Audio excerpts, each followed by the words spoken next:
Hello everyone. Today we're going to be talking about a concept called coinsurance. What is coinsurance? I have to be very specific that today we're talking about the coinsurance in property casualty world. Because in health insurance, maybe a lot of you already know that we have coinsurance in healthcare, which is a different concept. So today we're only going to be talking about the coinsurance in property casualty world. Here is an outline of what we will be talking about for the coinsurance clause.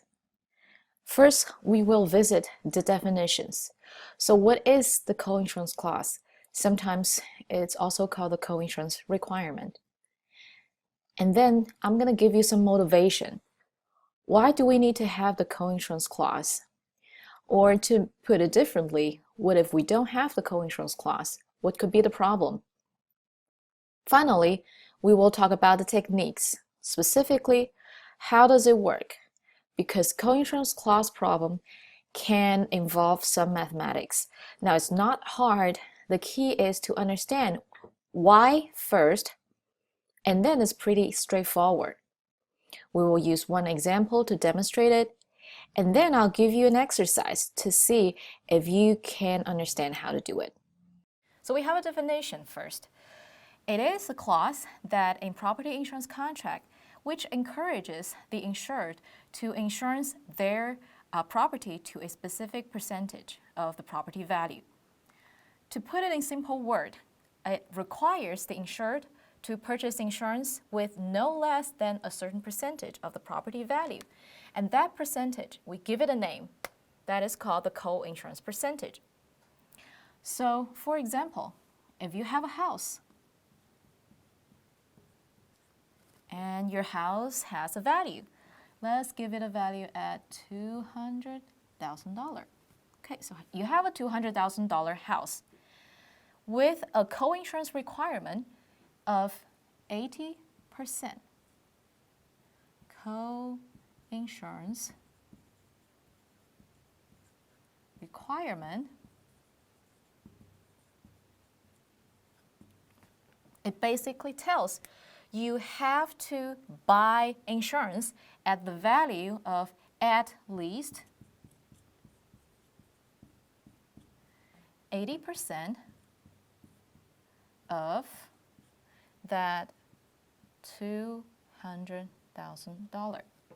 So, how much is that going to be?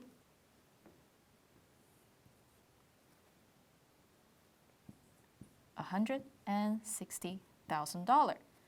Which means if you do have a co-insurance requirement in your homeowner's insurance at 80% and your house value is $200,000, then your insurance has to be at least $160,000.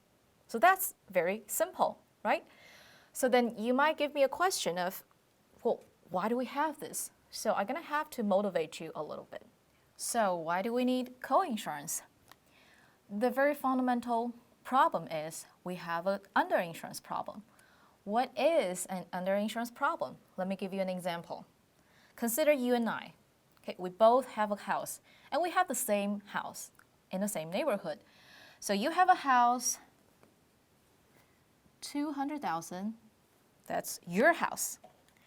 And I have a house at $200,000. And that's my house. Right? So the same house. You went ahead and purchased full amount of insurance. So what that amount would be, well, I said full amount, right?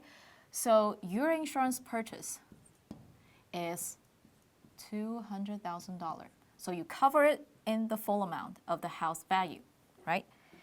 Well, I'm a little frugal. So I said, I don't want to cover it full. In fact, I only want to cover it at $100,000. Okay? So effectively, the premium that I pay, as you can tell, will be approximately half of your premium price, right? Because I cover my house halfway. Okay. So that's not a problem. Then let's take a look at what happens if there's going to be a loss, right? So let's consider we both have a loss. And you know what? Because we're on the same neighborhood, the same loss just happened to both of us. Let's consider there is a fire, right? Let's consider we live in California and both of our house got burned down by a fire. Now, when I say burn down, that means we have full loss at $200,000, right? So even though I only cover my house at $100,000, that doesn't stop the house from burning down entirely. So we both have a full loss. So my question is, how much will your insurance pay? So that's a shorthand for payment, insurance payment. Okay. So for you, how much do you get paid? Well, you cover it at full amount. Ignoring the deductible, you would get paid $200,000. How much do I get paid? Think about it. Well, although my house is $200,000, I only cover it at $100,000. You know, I get what I pay for, right? So I get paid $100,000. So we just talk about the full loss, which is not a problem. But we know most of the loss are not going to be full, so in many cases, fire is not going to completely burn down your house. In most cases, we're going to have partial losses.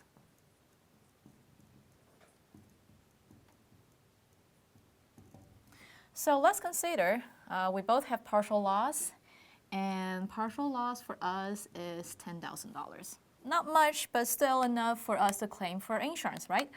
So I had $10,000 loss, you had $10,000 loss. How much do you get paid? Well, you purchase insurance at the full amount. So if you don't have deductible, you should get $10,000, right? What about me? See, the tricky part is me, right? And as we remember, I only purchase insurance halfway. So the question is, how much should I get paid, right? So that's the question that co-insurance problem is trying to answer. So that's the motivation of the co-insurance problem. So we have covered the motivation of co-insurance problem, and we have also talked about the definitions of co-insurance problem. Now, you would ask me, well, since we want them to get full coverage, why don't we just ask them to get full coverage instead of a percentage? So, why not full coverage? Right? Well, sometimes it's difficult. Now, for a house, it's pretty easy to find out the value of the house, and it does not change much over time. But think about it, in the business world, if we are doing this on an inventory, and for a factory or a store, their inventory level is going to go up and down a little bit, right? So there's not a fixed amount of inventory level. So requiring someone to cover their property at the full amount is just not realistic. And we know that for insurance, your insurance value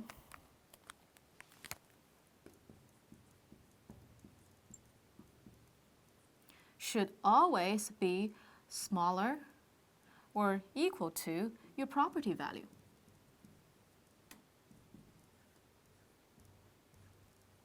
Now we have covered this in our principal class because when insurance value is higher than your property value, what's going to happen?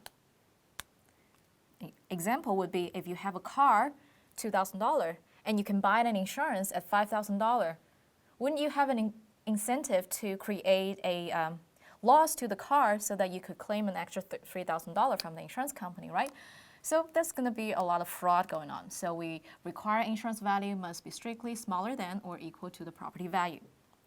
Okay, so insurance value has to be smaller or equal to property value. So there will be some time when insurance value is smaller than your property value. If we require you to get a full amount of coverage, then there's going to be co-insurance penalty to you when it goes smaller. So insurance companies say, well, instead of asking you to cover it at 100%, let's give you a buffer. So you could instead cover it at 90% or sometimes 80%. So in that case, with coinsurance in percentage being 90%, we have a 10% of buffer. And for 80%, then we have 20% of buffer. So that allow you to have a fluctuating property value and without worrying about having your property value so high or low. So that's the second motivation of why we do not ask people to cover their property in the full amount. So it comes down to our last problem. How do we do it, right? We want to do it. So how much do I get paid? We have a formula, right? So I'm first going to write down the formula and then we'll discuss it. So the formula goes as the amount, so this is a shorthand for amount of recovery equals to the amount of insurance, and that's a shorthand for insurance, carried, divided by amount of insurance required, multiplied by your loss, and then minus D as deductible, right? Every insurance have deductible. Okay, so my purpose is not having you to remember this formula, which is not a bad formula to remember, but I want to show you how do we understand this formula so that makes sense, so that helps you with solving the problem. So I'll draw two pictures to show you how it works. Consider we have two houses, right? So you have a house and I have a house.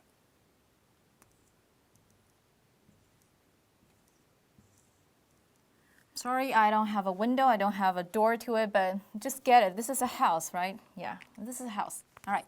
So if you have covered your house in full, what does it mean? So all the shaded area has been covered, right? You're good to go. Now, for me, remember I only cover it halfway. So what have I done? Essentially is, let me put a grid on it, and then I'll show you what it means.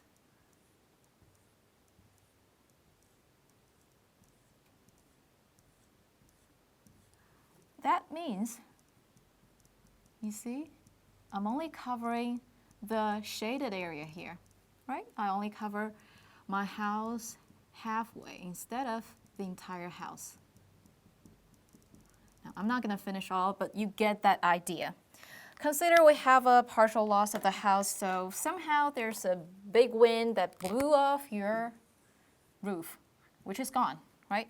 Blew off my roof, which is also gone, right? So now you don't have a roof, but look at it. Your entire roof is covered. For my roof, too bad. I only cover it here and there, right? So I only cover it halfway. So if there's a loss to the roof, I only get paid halfway, which makes sense, right? So that's why we had a fraction of the amount of insurance carried, right? That's my shaded area, right? Amount of insurance carried. And then divide by amount of insurance required, right? Like the full picture or 90% of the picture or 80% of the picture, depending on your requirement is. So let's use an example, right? The best way to understand things is use examples. So let's take a look at one example. Consider you have a building value at $1 million, which is a pretty expensive building. It's insured for 0.7 million value. So the building value is 1 million, okay? Insured for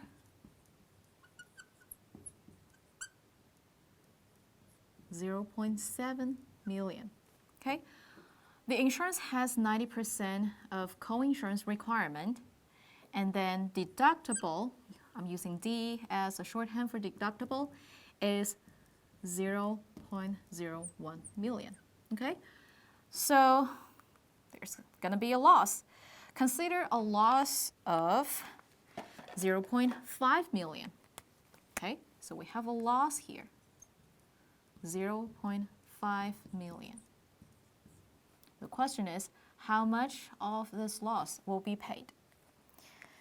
I always like to use a two-step method. So let me show you how I do this two-step method. Step 1. You always have to figure out the scenario if it has satisfied the coinsurance requirement. So the question you're asking yourself would be, when I cover it for $0.7 million, is it as large as 90% of the house value, right? So the insurance required is how much? 90% of that 1 million, right? So that's going to be 0.9 million. Okay? How much of insurance you carried? 0.7 million, right? So if you compare these two numbers, 0.7 is smaller than $0.9 million. So that means co-insurance requirement not met. So if it is not met, we're going to go down for our second step. So like I said, it's a two-step problem. So step 2. Now it's time to bring our formula. Do you still remember the formula, right? It's the amount of insurance carried divided by the amount of insurance required. Multiplied by loss minus deductible. Easy, right? Now you all good in plugging numbers. So when we plug in the number, it's going to be amount of insurance carried, how much? You carried that insurance for 0.7 million. So 0.7 million divided by how much is required. Remember here we have 0.9 million. If we don't remember how we get it, it's actually 1 million multiplied by the co-insurance requirement, which is 90%. Okay? And we want to multiply that with loss amount, which is 0.5 million, 0.5 million minus deductible, 0.01 million, right? The math part will be fairly easy. So when you plug in all these numbers on your calculator, the final answer is going to be 0.3789 million. Okay, what does that mean?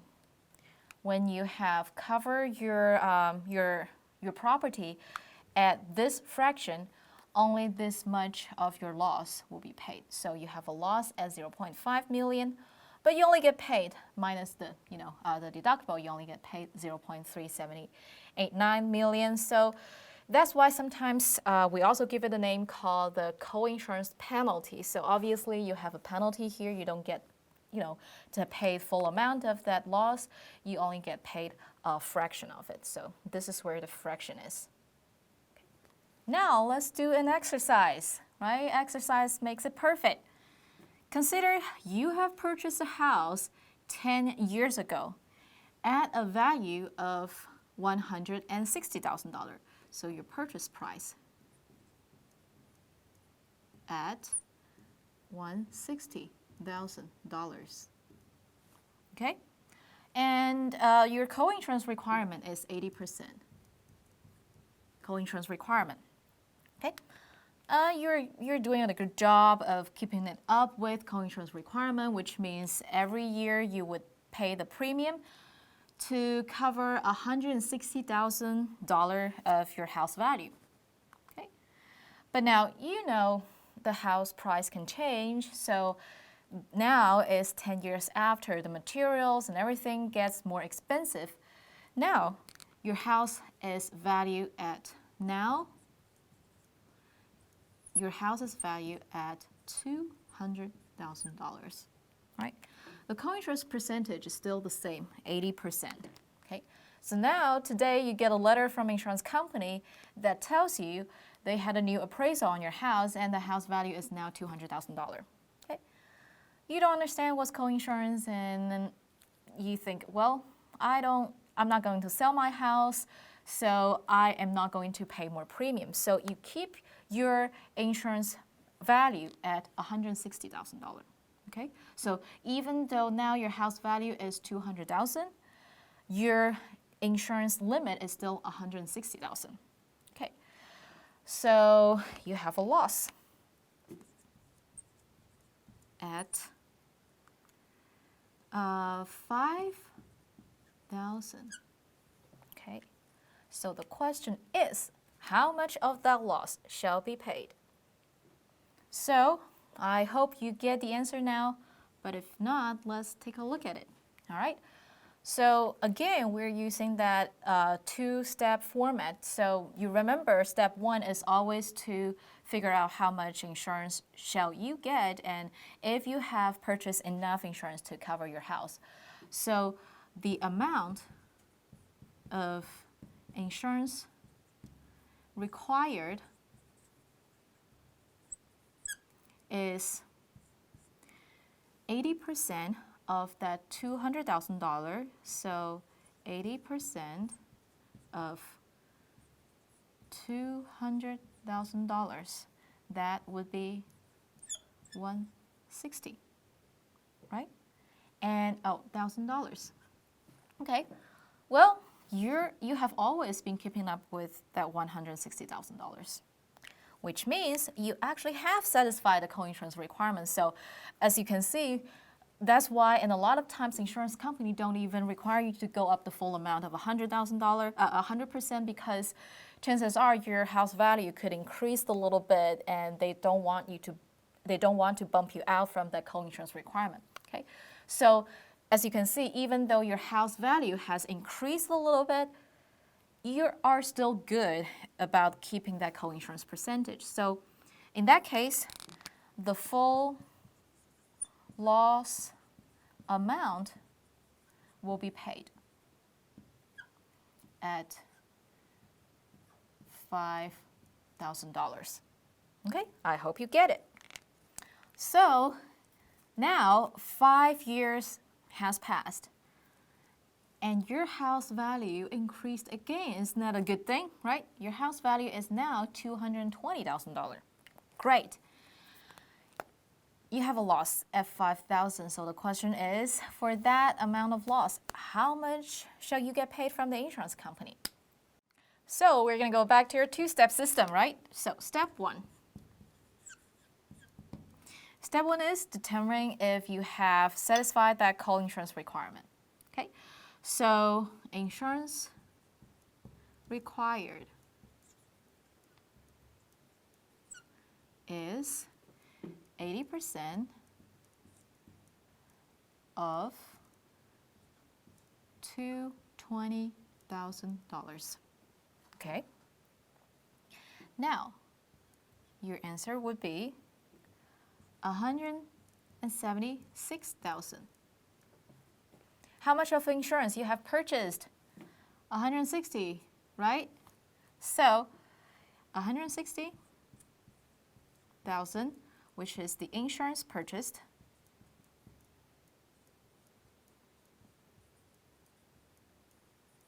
is smaller than the insurance required, 176, which is the required.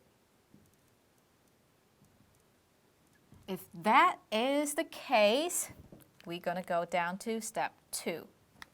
So, step two, what are we going to do? We're going to bring back the good old formula. So, the amount of loss that you will be covered would be amount of insurance carried divided by amount of insurance required. This is a shorthand for required. Multiply by loss, subtract deductible. Okay, so in easy, we're just gonna plug in the number. So how much you carry? 160, right? So $160,000. The amount of insurance required, we just get that on in step 1, which is $176,000. Multiply that by our loss. What's the loss amount? $5,000. Okay? We don't have deductible here, right? I said ignore the deductible, so we don't have that part here. Right? So the final answer is going to be $4,545.45. So that might surprise you if we don't have the co-insurance problem. We have not talked about the co-insurance problem. Is you would think, well, I purchased insurance and I don't have deductible. I said ignore the deductible. How come I get paid less than my loss? Well, because you have not carried enough of insurance that is required by your co-insurance requirement. Okay, so that's it for today, and we have talked about the co-insurance requirement.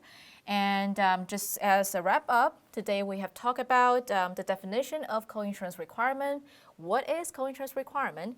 And we also talk about motivation. Why do we need it? Well, there are two motivations. Number one, a lot of people may underinsure their property, right? Their property value, 220, they only cover it at 160, which makes some sense because most of the case you only have partial loss. So insurance company use a co-insurance requirement so that if you don't carry enough of insurance, you don't get paid full when you have a loss. Okay, so that's the co-insurance requirement.